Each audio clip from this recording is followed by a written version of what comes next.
What grossed you out so much in a relationship that you just left? This thread makes me feel like a rock star for brushing my teeth and taking out the trash. LMAO edit. Maybe I am a rock star? My now long since divorced ex-husband admitted to me, after a night of weeping, wailing and vodka in a desperate attempt to salvage our marriage via radical honesty, that he was so hyper-sexualized as a teen that he had done many suspect things. Many red flags were flown. He'd been a peeping Tom. He'd considered sawing a jogger, and on multiple occasions, he had fucked his 9-year-old mare quarter horse. He took my catastrophic shocked silence as a chance to explain that he needed a stepstool to get enough height for insertion. Suddenly, the dancer from the all-nude bar he'd been screwing was unimportant.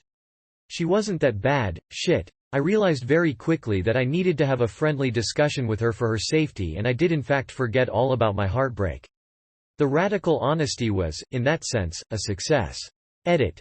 When I left this here last night, I had a vague thought that this was perhaps not the best story to share, as I'd readily agreed to never speak of this to anyone in order to escape the house and the conversation. The statute of limitations on never telling anyone expired some time ago, as we have no contact. Obviously. Yeah? As I put my head on the pillow, I heard my notifications going like mad, and it seems that when I break an agreement, I break that vow with a vengeance. Thank you, kind Redditors who have so generously awarded this sordid tale. I am honored by your largesse. Fucked his 9-year-old oh no mare quarter horse oh thank God. No wait. I went away with my ex and saw his toothbrush for the first time. It had black mold growing on it and the bristles were so flat the toothbrush had a middle parting. I had a conversation with him about hygiene and told him to get a new toothbrush, but when I stayed at his house 2 weeks later the cursed toothbrush was still there. So I ended it. Edit. It wasn't charcoal toothpaste. Her breath was so bad I couldn't make out with her. All I could think of was, don't vomit, don't vomit. Edit. First date led to make-out session. But alcohol was involved and either masked the smell or my horniness plus liquid courage just made me not give it a second thought. Second date we ate some super spicy curries and that either dulled my senses enough or again, my horniness, and lots of kissing breaks, got me through it and we made it to third base.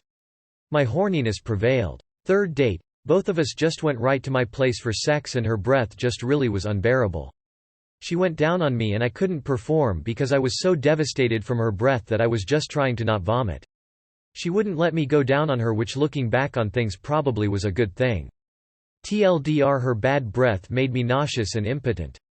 My horniness could not overcome it and that was the last we hung out. Dated a guy who said even the smell of mint would make him gag.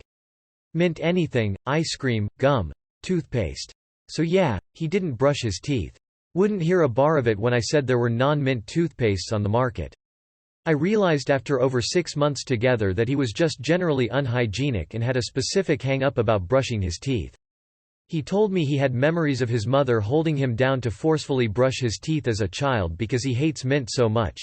But I have to wonder if it was always about the mint, or actually the fact that the taste of mint was the most tangible part of that childhood trauma. Sounds like a genuinely deep-rooted fear. Poor guy should see a doctor. It's so deep, he probably needs a root canal now. I showered at his place after staying over and I asked for a towel.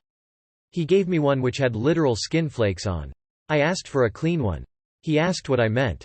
He did not realize that you need to wash towels because they just have water on them so they clean themselves. I was dating a girl when I was younger, she seemed nice and she had 2 small cats. One weekend I went to visit her and the cats weren't there. I asked her where they were. She told me they had gotten annoying and so she put them in the car and drove to an abandoned bush area and left them. I faked an emergency at home. We lived about a 2-hour drive apart. Left and broke up with her when I got home. At a party with some of my closest friends and a lot of their mutuals, one of our friends who had recently been diagnosed with cancer was sharing some of his experience with chemo. My then GF interrupted him by saying, "Oh come on, it's not that big of a deal. We all probably have cancer. Moles are usually cancer. Look, I've probably had cancer in all these places on my arm where I had moles removed. There were a lot of other issues that lead to it, but I broke up with her a few days later. I was just so appalled by her lack of self-awareness.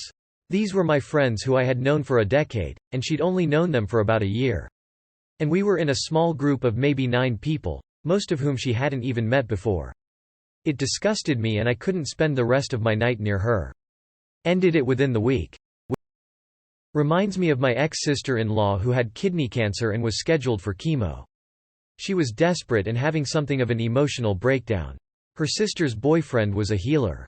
He gave her reassurance and said, "I've had kidney cancer too, and I healed myself with positive thought."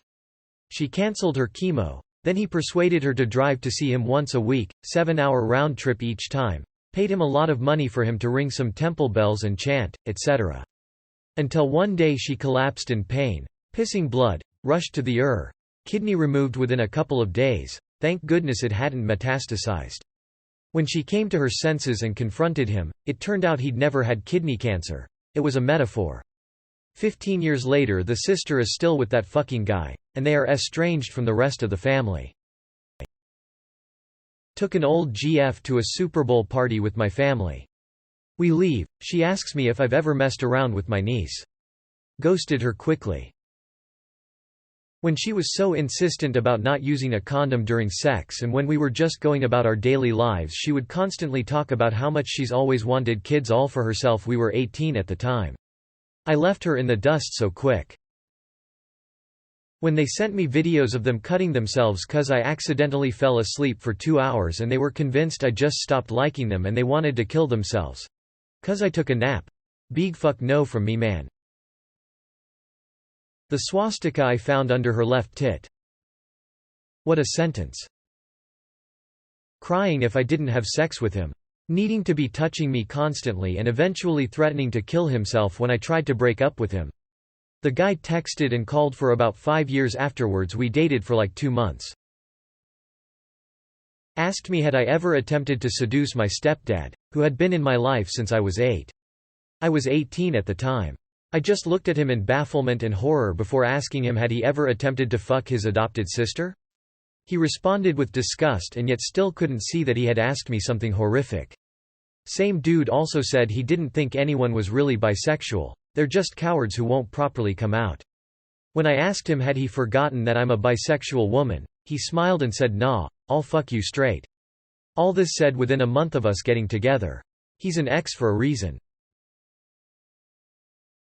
I just left my boyfriend of 10 months because he purposely screams during an argument so that people in his family will hear everything going on. It is his way to make me feel vulnerable and weak.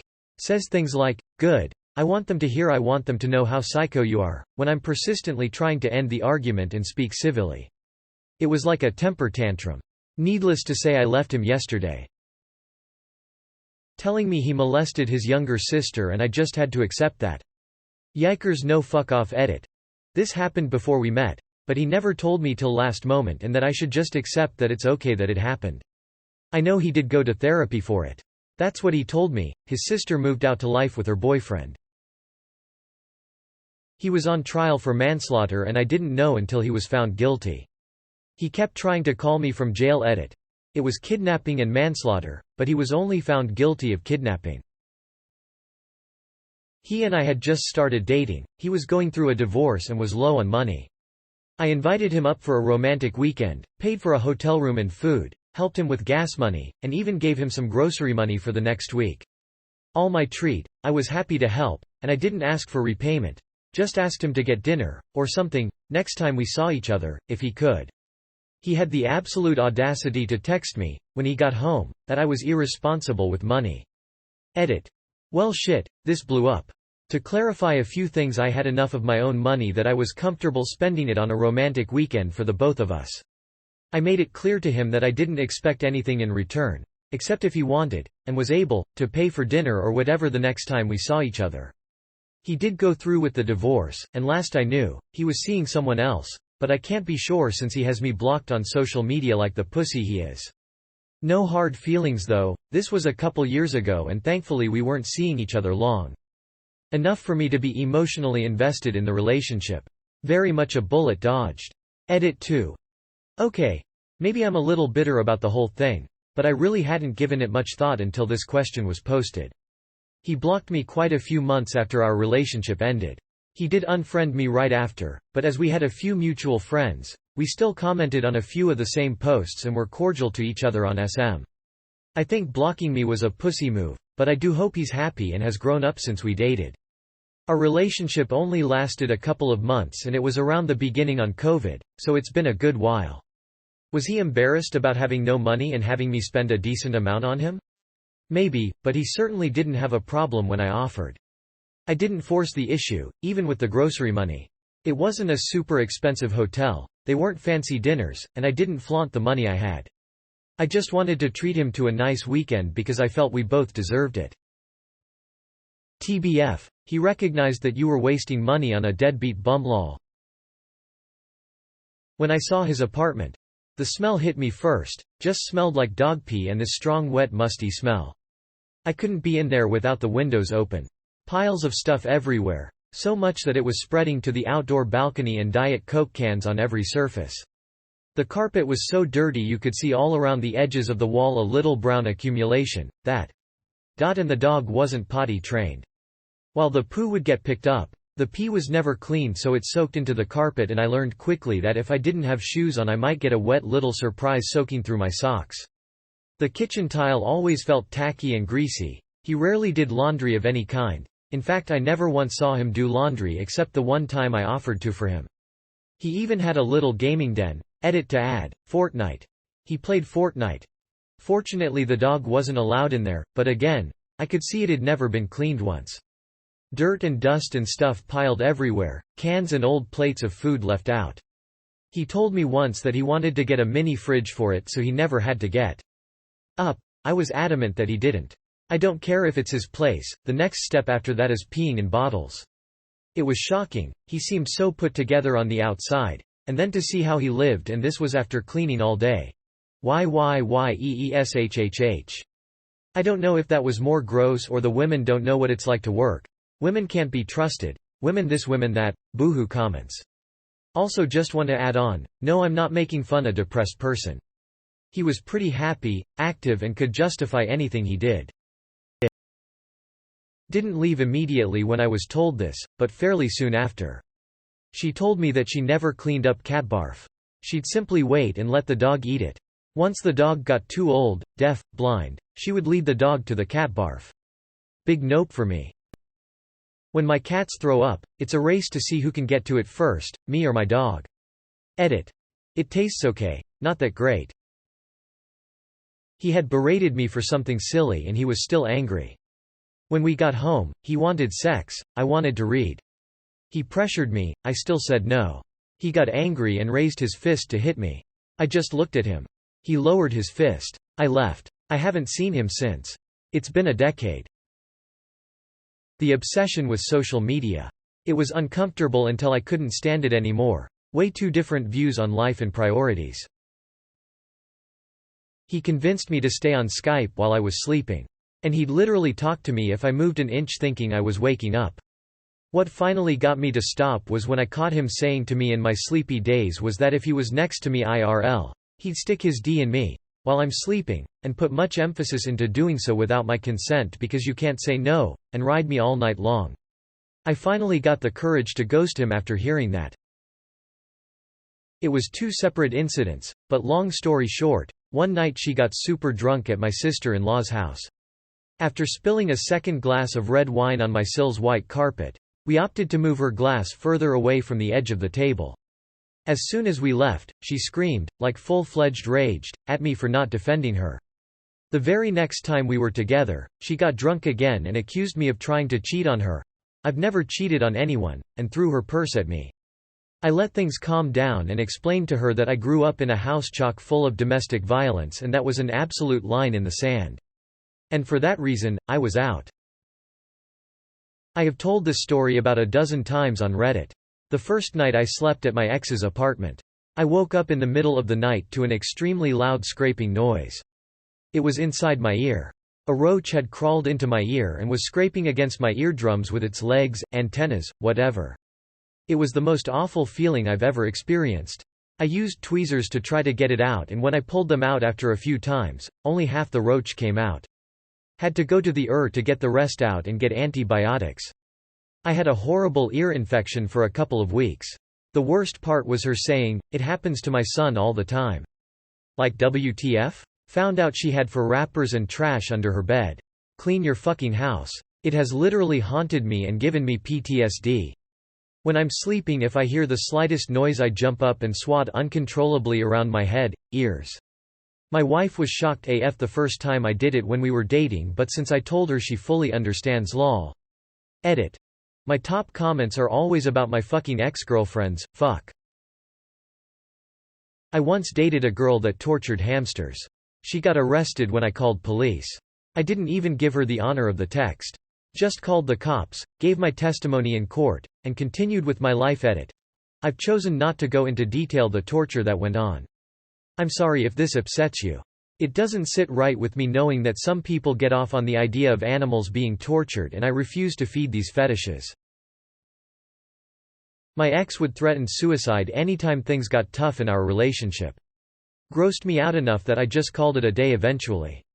Cue the desperate calls hours later from the apparent overdose. She's still alive and kicking somewhere though. My ex used to say, constantly, that she wanted to be inside my skin. It was her way of saying she desired me, but it was fucking weird and off-putting, so I asked her to stop, and she couldn't understand what was so uncomfortable about what she was saying. Pretty soon after that I went on a week-long work trip, and 3 days into it she called and told me the whole time I've been gone she wanted to cheat on me. Then she asked me if she could see other people while I'm gone. I broke up with her pretty much instantaneously. Went on a few dates with a guy, was on a FaceTime call with him cooking and asked him to show me his skills, what he was making. Flips the camera to show raw chicken just sitting in the sink next to dirty dishes as he seasoned it. My brain checked out after that one.